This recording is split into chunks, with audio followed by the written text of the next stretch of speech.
नमस्कार, आप लोग देख रहे हैं वी न्यूज़ मीडिया और हम दिखाएंगे कि जो पांडवों से जुड़ा कुछ रहस्य के बारे में बताएंगे। महाराज जी स्वयं हैं हमारे साथ में, गुरुदेव हमारे स्वयं बताएंगे और इसके बाद पहले हम दर्शन करेंगे भगवान शिव का। शिव की कृपा बनी रहे और ऐसे ही नेटवर्क आगे बढ़ता रहे और गुरुदेव का साथ मिलता रहे। गुरुदेव जी सर्वप्रथम नमस्कार जी। तो क्या इनके बारे में जरा बताइए, इस स्थान के बारे में। देखिए, ये जो मूर्ति है हमारी, जी। ये हमारे पूर्वज बताते आए हैं कि ये पांडवकालीन प्राचीन मंदिर है। जी। पांडवों के हाथ ही यहाँ स्थापना हुई थी। पहले ये मिट्टी का ओटला था।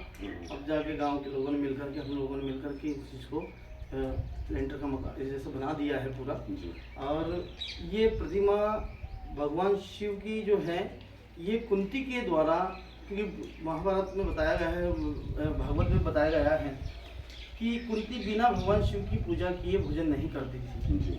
तो जब पांडव यहाँ अज्ञातवास में अब आए थे, तो भीम और इन्होंने सारे में मिलकर के इसकी स्थापना इसकी पांडवों के द्वारा हुई है। ओके। तो माँ कुंती यहीं रहती थी और यहीं भोजन करती थी। यहीं रहती थी। 1 महीने लगभग वो अज्ञातवास में यहीं उन्होंने बिताए हैं।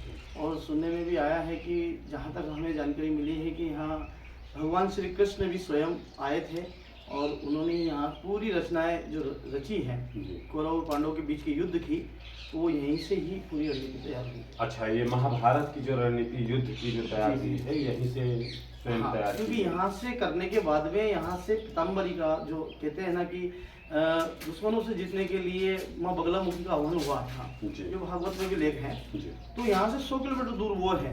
ओके। और 100 किलोमीटर दूरी ही सांदीपनि आश्रम है जैन। ओके। तो ये 100 किलोमीटर के दायरे पे जो आश्रम उनकी शाखा है वो हुआ करती थी। सांदीपनि आश्रम की शाखा होती, एक शाखा यहाँ थी। ओके। तो यहाँ रुके। यहाँ के बाद में पूरी रणनीति तैयार हुई। इसके बाद में पांडवों को कहा गया कि आप युद्ध की तैयारी करो, उससे पहले बगलामुखी का हवन करो। तो 7 दिन का हवन यहाँ से जाकर के नलखेड़ा में उन्होंने किया था। ओके। उसके बाद ही इंद्रप्रस्थ को बोलते हैं। ओके। और हम चलते हैं जरा इस झाड़ के बारे में हाँ। हम जानकारी लेंगे और इस कुंड के बारे में भी आपसे जानकारी लेंगे।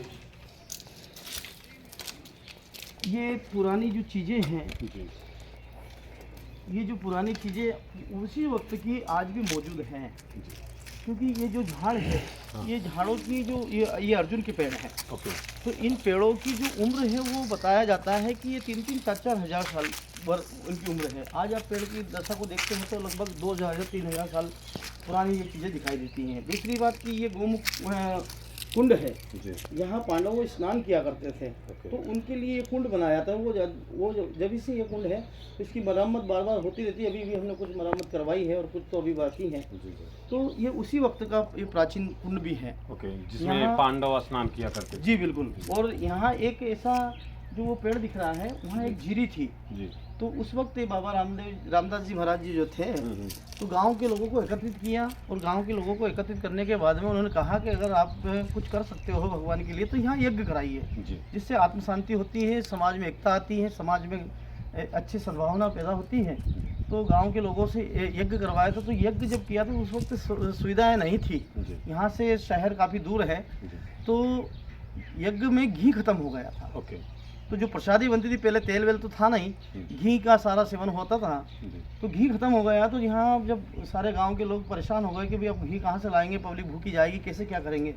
तो बाबा रामदास जी महाराज से निवेदन किया कि बाबा क्या करें, अब यहाँ से तो हमारा तो सम्मान घट जाएगा, गाँव के नामोशी खराब हो जाएगी। तो गुरुदेव ने कहा कि ये जो जल का कुंड है, इस जल के कुंड में से जितने घी चाहिए आपको, उतना पानी के डब्बे भर लो। ये प्रत्यक्ष आज भी हमारे गांव के लोग इसके साक्षी हैं। कुछ लोग आज भी जिंदा है उसमें।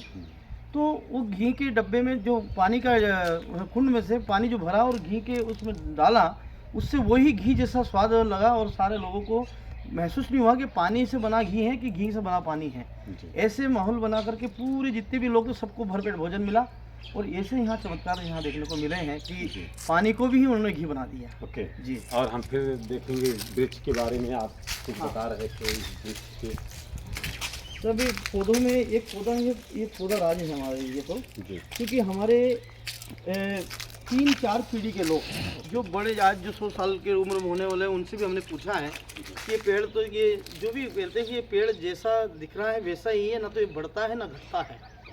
और जब से लगभग 5 पीढ़ी हमें इसके देखते देखते आई है, लेकिन ये पेड़ का वहाँ का वहीं है। ये पूजनीय पेड़ है। वृक्ष का क्या नाम? ये तो हमें भी पता नहीं है, क्योंकि हम तो उसको देख रहे हैं, बस खाली समझ में नहीं आ रहा है कौन सा पेड़ है ये। जी। लेकिन ये ना तो घटता है ना बढ़ता है, ऐसे ये सेम हमेशा ऐसे ही रहता है। देखने को मिलता है। हाँ, इसको देखते देखते 3 पीढ़ी के लोग हमारे ये बात को बयां कर चुके हैं कि जब से ये मंदिर का निर्माण हुआ तब से देख रहे हैं कि ये पेड़ ना तो घट रहा है ना बढ़ रहा है। ओके जी, बहुत बहुत धन्यवाद। आपने बहुत अच्छी जानकारी दी। महाभारत से लेकर के शिव पुराण तक की जानकारी कंटिन्यू महाराज जी से वी न्यूज़ मीडिया नेटवर्क के माध्यम से आप लोगों तक पहुंचा रहा हूं।